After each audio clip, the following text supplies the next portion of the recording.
Hello everyone. In this video, I was going to give you a high-level overview of my SaaS template here. First, you'll notice this is a deployed version of the template.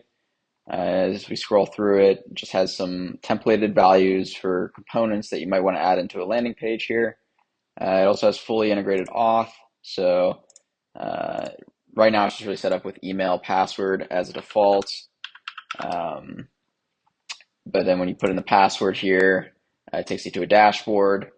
Uh, Recommending you review the documentation there. A Firebase example for create, read, update, destroy, just to get you comfortable with how that all works, as well as a Stripe example so you can understand how to integrate one-time payments as well as reoccurring payments, and have protected pages so that only paid users can get into it.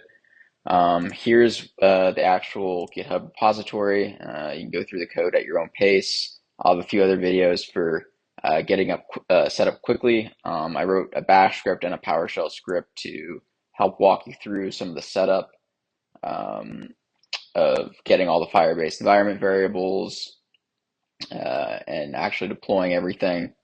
I also have a Git book here if you prefer to read all the information. It is nice to know I have a disclaimer here. This is specifically built for beginners. I built this after like my first attempt in making SaaS applications, and I just wanted to kind of document my journey and reinforce some of my learning. I did find though, if you use Firebase, you're gonna have a little bit of vendor lock-in. It can become harder later on to migrate off of Firebase.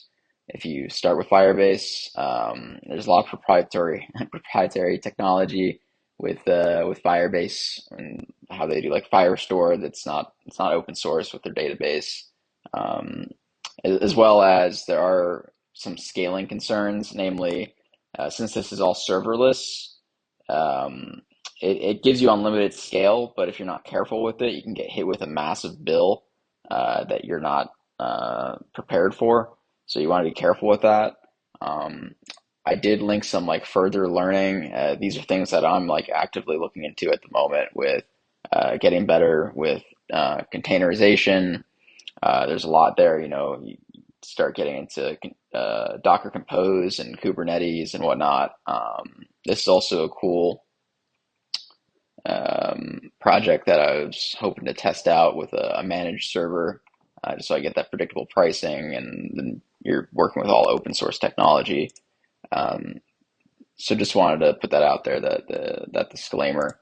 Um, but if you do want to use this template, and I think it is a good way to learn, go ahead and go through the documentation here. This will help you get set up faster with those setup scripts, getting all the environment variables you need in place. There are certain advantages too with using Firebase. Like all the authentication is pretty straightforward. They have integrations for multiple OAuth providers.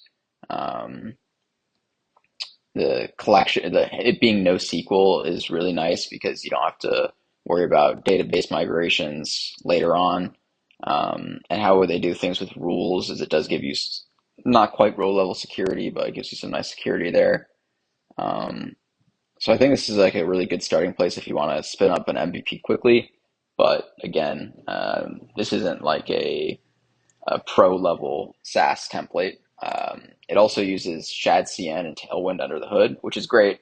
But with Tailwind and Shadcn, you're going to notice there's a lot of other applications that use those. So your application is going to look a little bit cookie cutter. Um, and for MVPs, proof of concepts, that can be fine. But if you want to have something that, looks a little bit more unique, then going with custom CSS or um, I've been interested in I've been interested in SaaS, which is this nice thing that's built on top of vanilla CSS that gives you some nice added things like nesting. So if you imagine having, here's like an example with just vanilla CSS, you have to specify nav ul to target uh, all these like um, unorganized list items. And then with this, you can have everything under nav kind of like inherit. nav. So it just makes it a little bit more simplistic, I think. And then um, there's also uh, this one, SASS, which is a little different than SCSS because you don't have to worry about the brackets, um, which I think this is perfect use case for large language models to help you develop out theme CSS pretty quickly. One, you don't have to worry about as many tokens, which I think is good for long CSS files later on. You'll get slightly faster load, I believe, as well as less tokens for the LLM. And with it being having these like this nesting capability and the variables and all these other things, I think it's a really good way to develop out themes, and you can get a good starting place where, let's say you have something you want to cascade to a bunch of different values below it. Um, you can do that, so you can get more consistent theme that way with LLMs. I thought that'd be a nice call out.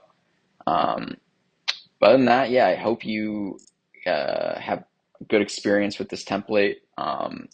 If it gets some good traction here, maybe I'll consider developing another SaaS just like on top of it and doing like a little series just to show exactly how I think about building things and work through it with you guys. I don't know, maybe you guys can comment some ideas of things you'd want to see built. Um, but other than that, I hope everyone has a good day and looking forward to see what people can build with this. So, yeah, thanks.